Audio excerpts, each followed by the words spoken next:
And the engine is saying that white is now much, much better, that b-pawn is gone and black has no play anymore. Magnus realizes it. He is much worse, maybe even losing. Well, he still has this idea of king h8 with g6 to play, but if he doesn't find something quickly, Fabiano's moves are simple. Just grab the pawn. Look at him looking at the clock, looking at the score sheet because he wants to get to the 40th move, but his clock is ticking down. Remember how much more time he had than Fabiano a moment ago? Now he's down to only 2 minutes, 45 seconds, and ticking with the worst position. And Caruana is the one who's now trying to stay very solid while Magnus squirms in his chair, and he's in a lost position, the world champion in big trouble.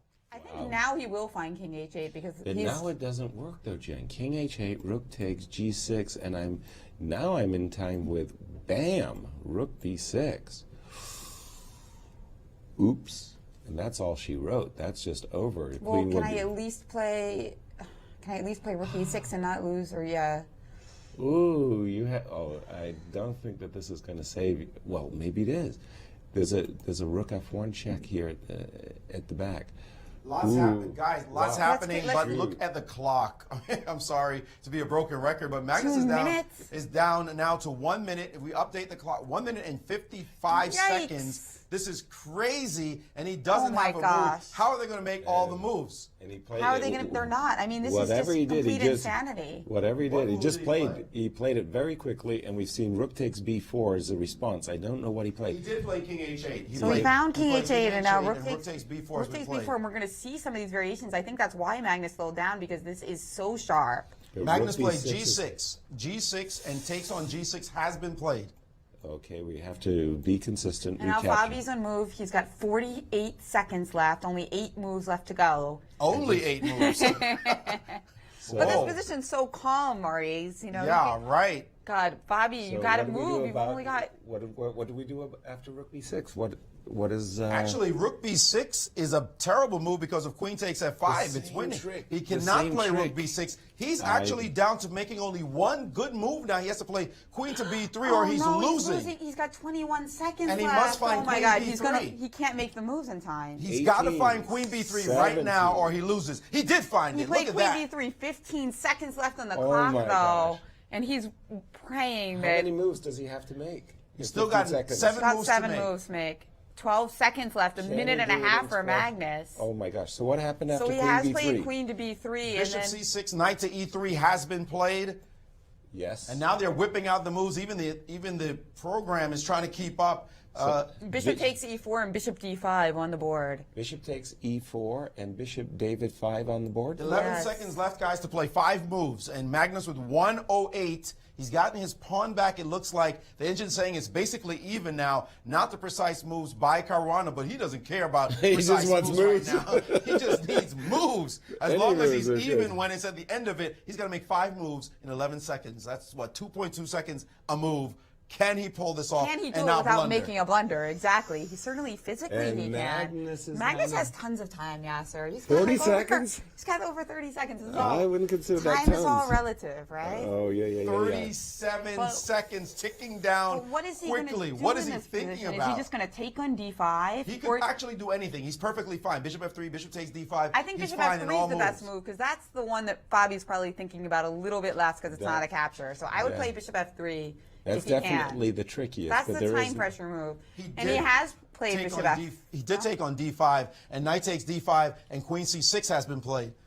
And now we've got 15 seconds to 8 seconds. Bishop d5, knight d5, queen f7, more. Queen c6. Queen c6, knight c3. Knight c3. Now queen f3. 5 seconds left.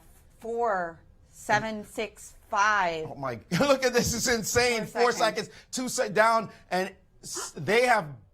Have they made time control? No. Somebody lost on time. Somebody lost, and it looks like it was Caruana. It looks like it must have been Caruana. He went down first on the clock. I believe I saw that happen, and he shook hands with Magnus. That is crazy. The final position, actually, white is winning, but we need to see officially when the 2 kings appear in the middle of the board who actually lost on time.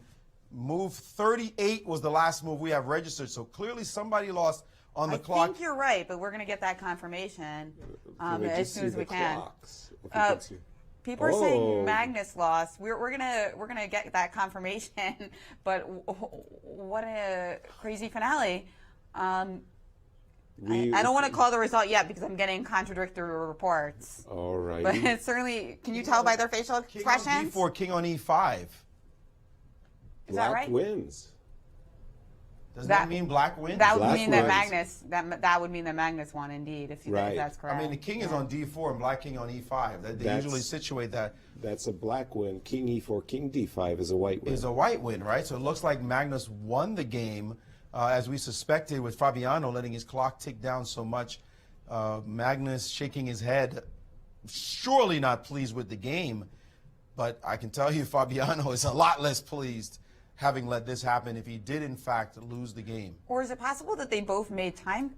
No, they couldn't No, have. rook Moves. d2. But after rook to Jen. d2, oh, okay. It looks like there's 40 moves here. And it is on official. chess.com. Magnus did win the game. Carlsen managed to pull that off. Well, if you look at this final position, actually black is just winning, the one that I have on my screen. Maybe you can update the board. That also could have been a resignation, because after rook takes d2, just queen takes f2, checkmate, and the queen on c2 is in day. Okay, so essentially we got... I think they might have actually made time control. So there was this... Well, we're going to find out quite moment. shortly. Bit, Yeah, he did resign, in fact, because they both made time control at that moment with that rook infiltrating, attacking the queen, and attacking f2. so it was bishop d5, knight d5. We'll take it a little slower. So the knight attacks the queen. Queen came over to c6. The knight dropped back to c3. Then the queen infiltrated. Queen f3. Queen c2. Rook d1. Rook e4. Rook d2. And I think Fabi captured the rook, right? Probably that was a serious error. Exactly. Captured the exactly, rook. but that was unfortunately in move 39, and here then we the are in time. move 40. And then the time And they did make the time control, but this position, of course. was lost. Yes. I see. Wow. Well, we were on the edge of our seats for that one, and I'm sure the players were as well. Yeah, heart attacks for all fanboys of either player, indeed. You bet. And we've got Grandmaster Fabiano Caruana with we're getting Fabiano Caruana set up for an interview with Maurice Ashley to talk about this absolutely hyper dramatic game. I feel like I have the jitters just watching them. I can only imagine how the players are feeling. And can you imagine how different that would have been with 30-second increment, right? I mean, right. Oh, that would have been a totally different finish. I mean, with 30-second increments. Even that position was pretty tactical and exciting. Even 30-second, we'd see some fireworks. And here they are, Fabiano's with Maurice. Let's hear what he has to say. With the Grandmaster Fabiano Caruana, after an insane game, insane time pressure, what happened? What happened? We were just transfixed with you just sitting there, and both of you getting into that severe time pressure. Yeah, I don't know how the position was. It was very complicated for a long time. I thought I was better around the time I played knight f5, but then he seemed to get a good position. I thought I had to start playing for equality. But then after he played king g8, which I think wasn't a good move, I suddenly thought I might be better again. And then it just became a bit wild. I think I was clearly better near the end. Yeah, and rook d2 was just, I didn't even think about my move. I had, I think, maybe 2 or 3 seconds, but even that should be enough to play any other move besides rook d2. Right, you could have just moved your queen away. You would have been okay. What goes on when, like, you're sitting there? You know you're in time pressure. You know you were down to a minute plus with lots of moves to play. What's going on in your head? Are you still focused on the board, or are you thinking about the clock? You think about both? What's going on? No, it's not a good situation to be in when you're so low on time. But I mean, sometimes it happens. And I was just trying to anticipate his moves so I could save a bit of time. And for some reason, this queen b3 took me a lot of time. I wasted maybe 20 seconds or so, which I could have used later on. The problem at the end was that I had stopped keeping score, and I didn't know which move we were at. So I didn't know if I knew it was move 39 and I only had one more move to make, I would have taken more than half a second. Indeed, you captured on D2. This is a crazy game, a crazy start, considering last year how well you played. What do you do now to continue this, now that you're down 0-2? Yeah, I don't think I've started a tournament with 0-2 before. We'll see. I'll still try to recover in the tournament.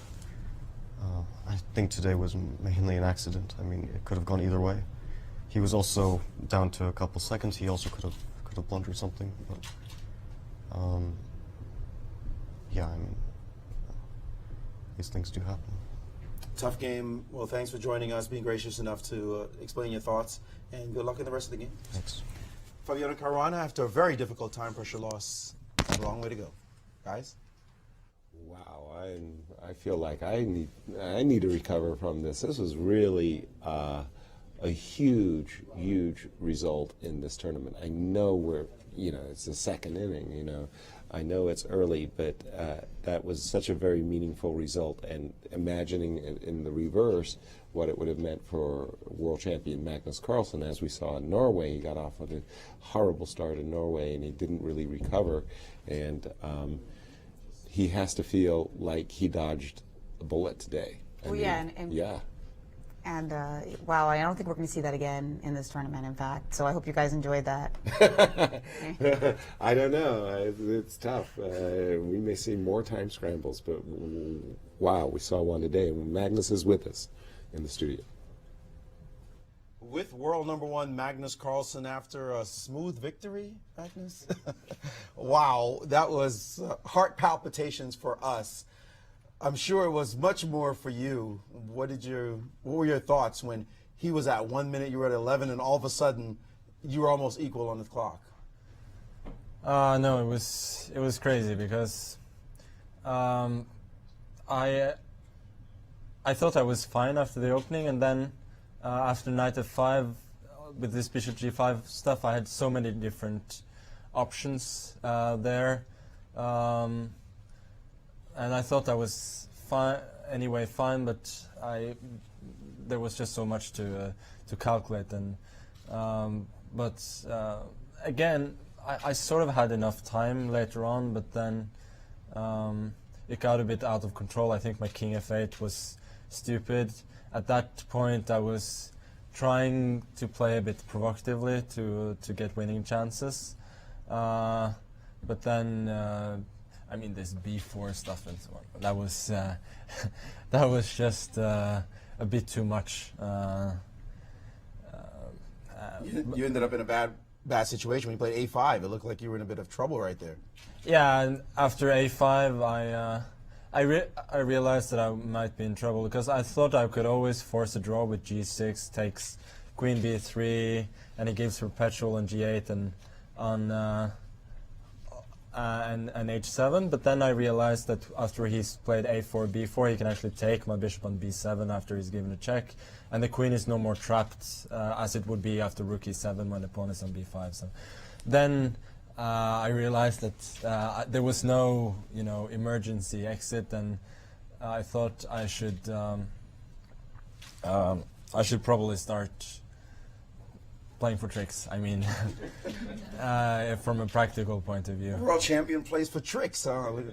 We thought you just played smooth, easy chess. And then I think he'd missed this little trick with when he went for the b4 pawn. I think he'd missed this trick with rook b6, queen takes f5, and so I guess he was sort of lucky to have queen b3, and then I felt like I should probably be better, but I couldn't find it, and when it went this bishop d5, I realized that I couldn't go queen f3 and take the exchange because my king would just be way too exposed, and but then I found out soon after I took on d5 that I was even worse, and I just tried queen f3 and rook d2, but it's hard when you have a couple of seconds. I mean, the move that he made, rook e2, is just rook d2 is just a reflex, and it can happen. But if it just played queen b3, or maybe even queen a4, then I would be in for a long night probably. When you're in that kind of completely crazy situation, you're telling us all these thoughts that you actually had, these tactical ideas, but your heart must be beating at a mile a minute in that situation, because you could lose on the board, you could use on the clock, he could lose on a clock, maybe he'll blunder. I mean, is it just complete chaos going on in your brain, or you're trying to keep it together? Yeah, I mean, it is really hard to keep calm. One thing is when you're playing blitz games and you're sort of in this blitz mode, but when you're playing classical games and you suddenly have to switch into